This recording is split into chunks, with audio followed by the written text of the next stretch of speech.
Pola kekerasan satu diam-diam dihanyutkan. Di sini membahas tentang peristiwa 30 September 1965 atau bisa disebut dengan G30 SPKI,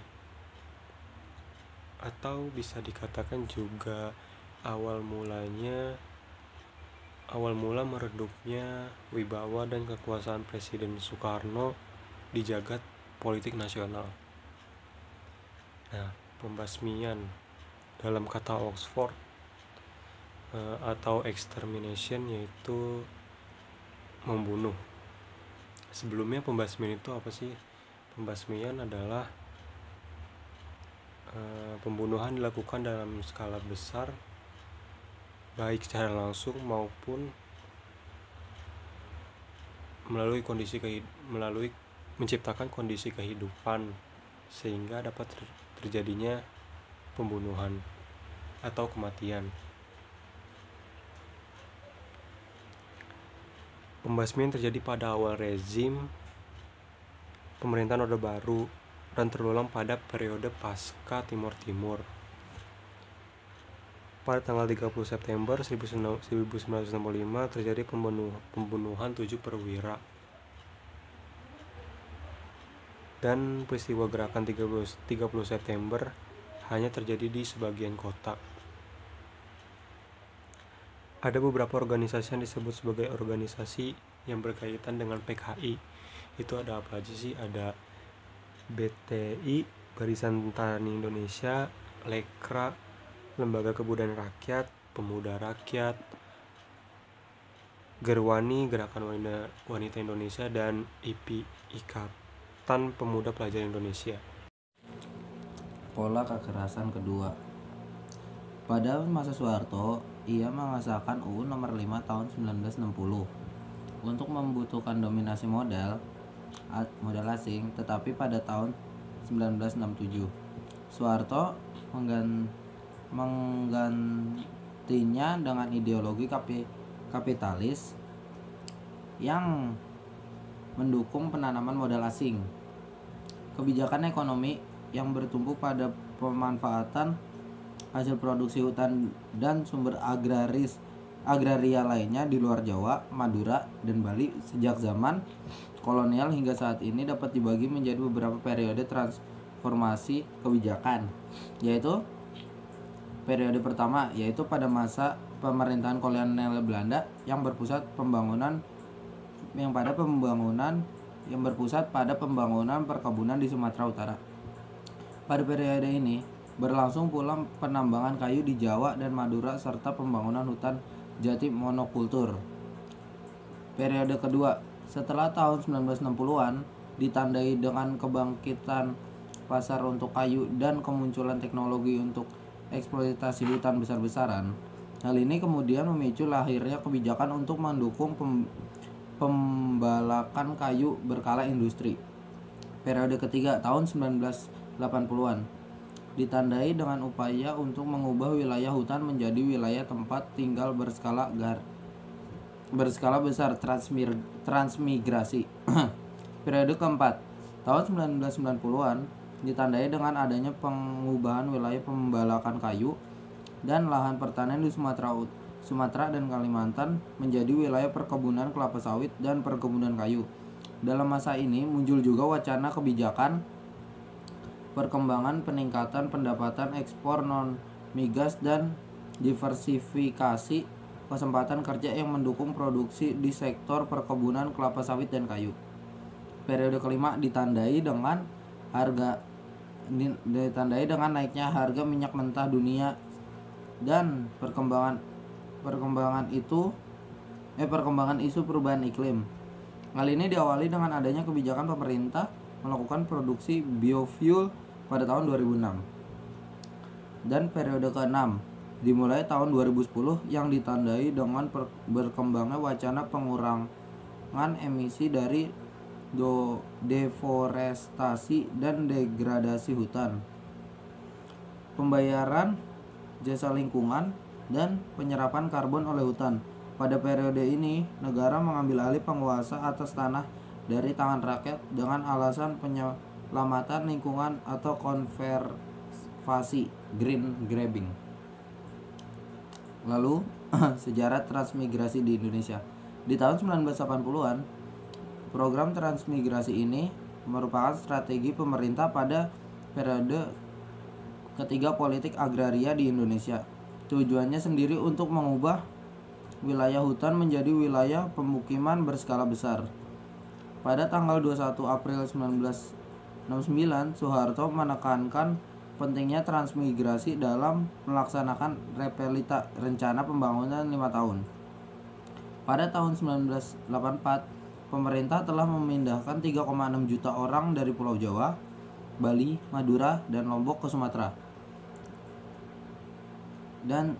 Sumatera, Kalimantan, Sulawesi, Kepulauan Maluku, dan Papua. Di antara tahun 1960-an dan 1980-an, transmigrasi fokus pada pengembangan pertanian subsisten. Penggantian orientasi politik agraria ini merupakan kelanjutan rezim yang berkuasa untuk membasmi komunis, keberhasilan kudeta atas Presiden Soekarno, dan kekuasaan yang besar atas rezim militer pada periode 1965 sampai 1966. Konsesi di Indonesia terbagi menjadi dua, yaitu konsesi bagi pertambangan dan konsesi bagi kehutanan. Konsesi bagi pertambangan secara sederhana, Presiden Soekarno dengan UU-PA-nya ingin melibatkan masyarakat adat untuk mengolah sumber daya alam yang ada di sekitar tanah hidup masyarakat adat tersebut. Namun hal tersebut diubah oleh Presiden Soekarno dengan menetapkan setiap sumber daya sebagai milik negara dan memberikan izin sumber daya negara tersebut untuk dapat diolah oleh perusahaan asing. Yang kedua yaitu konsesi bagi kehutanan. Istilah kawasan hutan negara pertama kali diperkenalkan dalam Undang-Undang Nomor 5 Tahun 1967 tentang pokok-pokok kehutanan dan dilanjutkan oleh Undang-Undang Nomor 41 Tahun 1999 tentang kehutanan. Dalam undang-undang ini, penguasaan dan pengolahan hutan oleh rakyat ditiadakan. Pada Perang Dunia Kedua, Amerika Serikat dan Uni Soviet bersatu dengan pihak sekutu untuk mengalahkan pemerintahan Nazi Jerman dan pihak Paris. Setelah perang yang panjang dan melelahkan itu, Amerika Serikat dan Uni Soviet menjadi dua negara yang paling kuat dan paling berkuasa di dunia. Masalahnya, upaya Soekarno untuk menenangkan semua pihak itu tidak berhasil, sehingga di dalam negeri ketiga pihak yang diakomodir oleh masalah tersebut malah berkembang satu sama lain. Lalu, pihak komunis dan Partai Komunis Indonesia (PKI) dituduh sebagai dalang dari revolusi Kuba tersebut, padahal ada indikasi kuat bahwa peristiwa tersebut sebenarnya diorganisir oleh pihak militer dengan dukungan Amerika Serikat. Semua pihak punya versi sejarahnya masing-masing. Dua hal yang disadari betul oleh Pak Soeharto saat ekonomi Indonesia terpuruk dan kehidupan politik di Indonesia kacau balau, yakni salah satu upaya utama Orde Baru dalam mencapai stabilitas ini adalah dengan memberlakukan definisi ABRI. Sejak definisi ABRI diterapkan sebagai ideologi resmi ABRI, pertumbuhan ekonomi Indonesia terbilang mengusahakan. Masyarakat Indonesia yang awalnya terhadap kemiskinan di akhir era Soekarno awalnya menyambut baik kemajuan yang dibawa oleh Orde Baru. Namun lama-lama mereka mulai merasa ada yang tidak benar, yaitu meski Indonesia saat itu maju pesat, kemajuan itu hanya dirasakan oleh segelintir orang. Pihak yang mempunyai kedekatan dengan pemerintah dan kaum menengah perkotaan meraup untung besar dari sebagian pembangunan. Namun rakyat Mesir yang digusur paksa dari rumahnya, diusir tentara dengan menggunakan senjata karena menolak intervensi pemerintah dan kelompok yang dianggap berbahaya bagi negara. Lalu budaya hipias dimulai di Amerika pada tahun 1960-an di tengah keterlibatan Amerika Serikat di Perang Vietnam yang tajam dan memakan banyak korban. Meskipun hipias di Indonesia tidak aktif secara politik, mereka masih dianggap sebagai ancaman oleh Orde Baru. Bagaimana tidak, Soeharto berharap anak muda Indonesia berpemikiran kritis, disiplin layaknya anggota ABRI, membawa sejumlah negara dan menurut pada pemerintah.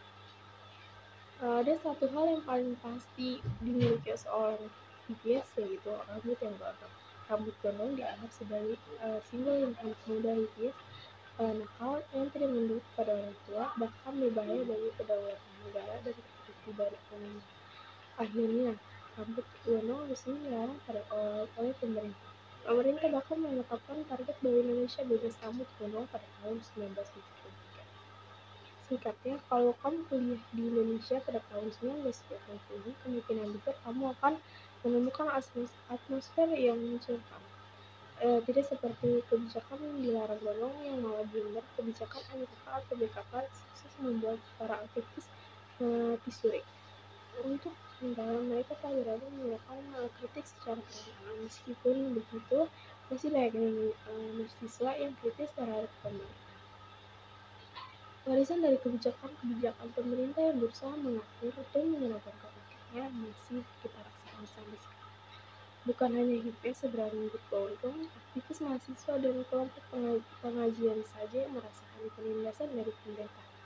Sejak era kolonialis hingga sekarang, penyeragaman masih menjadi cara sakti pemerintah untuk meredam suara-suara yang tidak sepaham mereka, serta membenarkan tindakan mereka yang seenaknya sendiri. Perkenalkan, nama saya Nabila Fauzia dari kelas 12 MIPA 6. Pada kali ini saya ingin mempresentasikan hasil bacaan saya pada pola kekerasan keempat.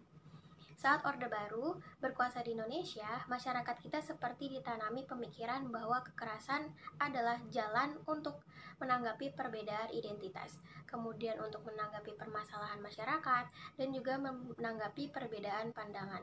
Jadi kekerasan dianggap sebagai jalan utama untuk keluar dari berbagai permasalahan tersebut. Menjelang akhir kekuasaan Orde Baru, banyak terjadi peristiwa kekerasan yang menimpa masyarakat kita, yaitu contohnya terjadi kekerasan di Aceh, Papua, dan juga bahkan terjadi di Jakarta. Di Jakarta, pada bulan Mei 1998, terjadi kerusuhan yang menyebabkan banyak korban jiwa, hanya dikarenakan oleh satu identitas, yaitu keturunan Tionghoa.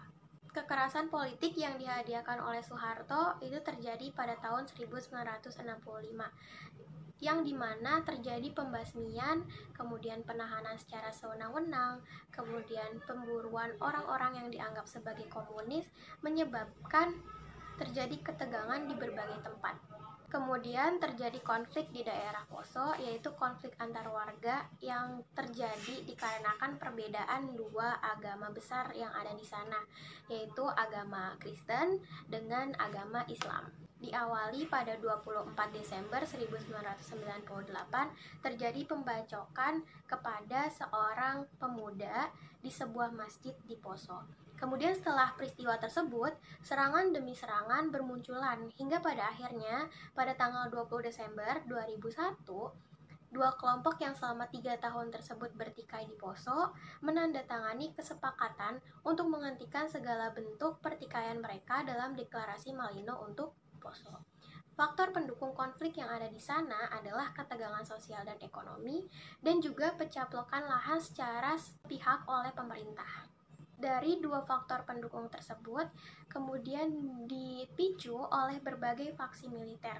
Tindakan provokasi merupakan tindakan utama yang menyebabkan konflik di Poso tersebut terjadi.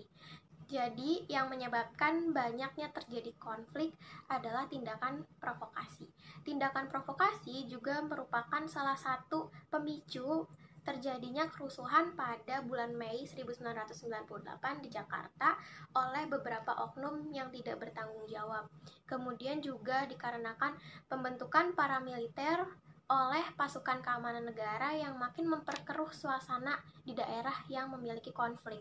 Kemudian juga konflik antar warga yang tidak diselesaikan oleh pemerintah sampai ke akarnya, itu akan menyebabkan konflik baru atau menyebabkan konflik kembali. Pada pola kekerasan 5 ini membahas tentang keluarga berencana. Apa itu keluarga berencana? Keluarga berencana atau KB adalah suatu program daripada sistem pemerintahan pada masa Soeharto.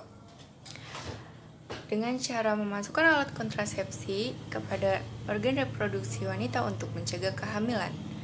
Apa tujuan daripada program tersebut? Tujuannya adalah untuk mengurangi pertumbuhan penduduk yang kian memadat di Indonesia. di mana Indonesia merupakan salah satu negara yang paling banyak penduduknya.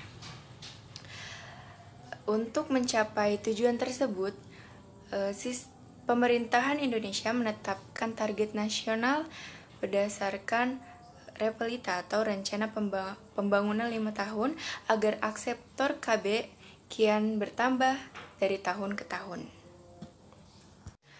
Pemerintah telah melakukan berbagai cara untuk mewujudkan target nasional tersebut, mulai dari para pejabat yang masuk ke pelosok-pelosok desa untuk mencari para gadis atau wanita yang dijadikan akseptor KB, lalu mengancam bahwa siapa yang mempunyai anak lebih dari 2 maka tidak akan mendapat akses pendidikan dan bantuan dari pemerintah. Hal itu membuat banyak orang menjadi khawatir dan akhirnya mau untuk menggunakan KB tanpa memikirkan dampak negatif atau efek samping dari penggunaan tersebut. Efek samping yang dialami oleh para pengguna KB antara lain nyeri kepala yang hebat disertai dengan badan kram dan demam yang berkepanjangan, lalu juga kehilangan nafsu makan dan mengalami pendarahan yang tiada henti. Menurut para wanita, KB yang dipasangkan oleh alat kontrasepsi tidak separah dengan KB suntik. Namun pada kenyataannya KB suntik juga mempunyai efek tersendiri, mulai dari menstruasi atau haid yang tiada henti, badan yang semakin gemuk, dan tekanan darah yang semakin tinggi. Pada awalnya, program KB atau keluarga berencana ini hanya ditunjukkan kepada kaum wanita saja.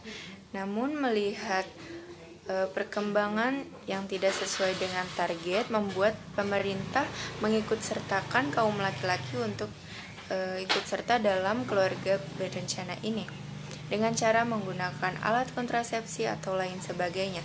Namun partisipasi laki-laki sangat minim hingga tidak sesuai dengan target.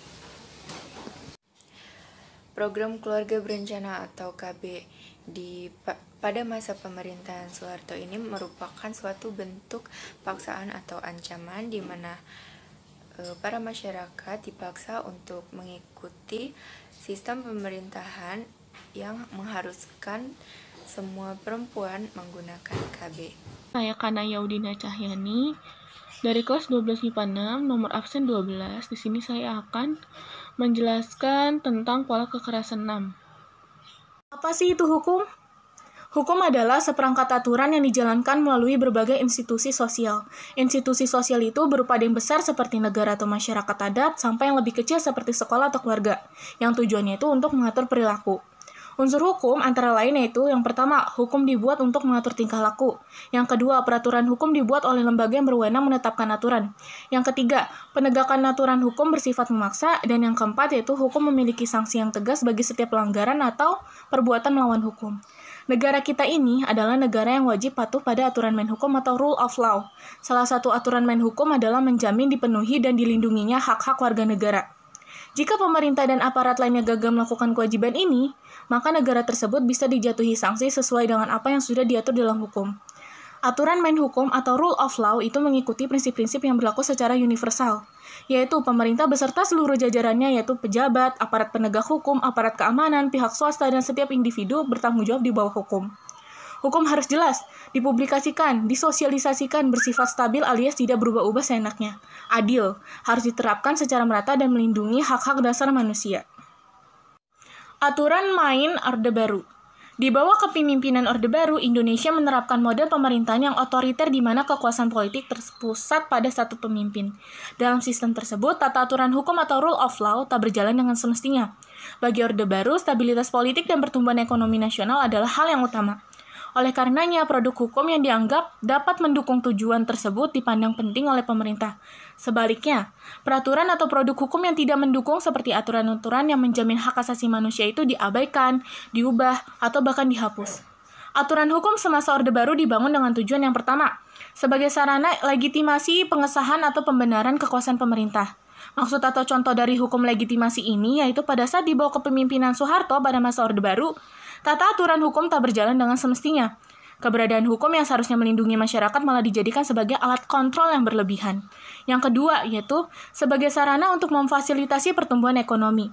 Maksudnya yaitu hukum melancarkan pembangunan di masa Orba, yaitu pemerintah merampas dan memberikan hak kepada para penguasa untuk menanamkan modal di bidang usaha kehutanan, pertambangan, dan perkebunan besar. Pemerintah tidak mempertimbangkan terlebih dahulu hak-hak masyarakat atas tanah dan hutan yang akhirnya mengakibatkan merebaknya berbagai sengketa agraria antara pemerintah atau negara dengan pemilik modal yang berhadapan dengan petani atau masyarakat adat. Tentu saja, masyarakatlah yang nyaris selalu dikalahkan. Secara jumlah, Orde Baru memang telah menghasilkan berbagai aturan terkait tanah dan kekayaan alam, mulai dari sektor kehutanan, pertambangan, transmigrasi, pengairan, pemerintah desa, perikanan, konservasi, lingkungan hidup, dan lain-lain. Namun berbagai aturan tersebut lebih mempunyai semangat mendukung eksploitasi dengan investasi tingkat besar ketimbang membela kepentingan rakyat banyak dan kelestarian lingkungan hidup. Yang ketiga yaitu sebagai sarana untuk memfasilitasi proses rekayasa sosial atau lembaga peradilan sebagai alat kekuasaan. Soeharto selaku pemimpin utama Orde Baru pada saat itu, ia juga menguasai Ikatan Hakim Indonesia untuk mencegah kemandirian hakim-hakim dan melakukan campur tangan terhadap lembaga peradilan. Padahal hal tersebut dilarang jelas dalam Undang-Undang Dasar 1945 pasal 24-25 yang menyatakan kekuasaan kehakiman ialah kekuasaan yang merdeka, yang terlepas dari pengaruh kekuasaan pemerintah. Akibatnya kekuasaan kehakiman menjadi runtuh dan lembaga peradilan menjadi sangat lemah. Untuk menyelesaikan pelanggaran HAM secara hukum maupun de facto atau kenyataan untuk membawa pelaku pelanggaran HAM mempertanggungjawabkan perbuatannya, yaitu sangat sulit baik dalam proses peradilan kriminal, sipil, administratif, atau mereka yang nyatanya tidak dapat dijadikan objek pemeriksaan. Ini membuat mereka tidak mungkin untuk dituntut, ditahan, dan diadili. Selama sistem hukum tidak memungkinkan kaum yang lemah untuk mengoreksi praktik dan kebijakan yang melindungi kepentingan elit, maka impunitas akan semakin langgeng. Ketimpangan ini lambat laun terlembaga dan menghasilkan sebuah masyarakat yang terbagi antara mereka yang punya, artinya dapat membeli pelayanan dan perlindungan untuk pemenuhan hak mereka, dan mereka yang tak punya, kebanyakan yang tak mampu membeli pelayanan ataupun perlindungan, sehingga harus terus menjadi korban ketidakadilan.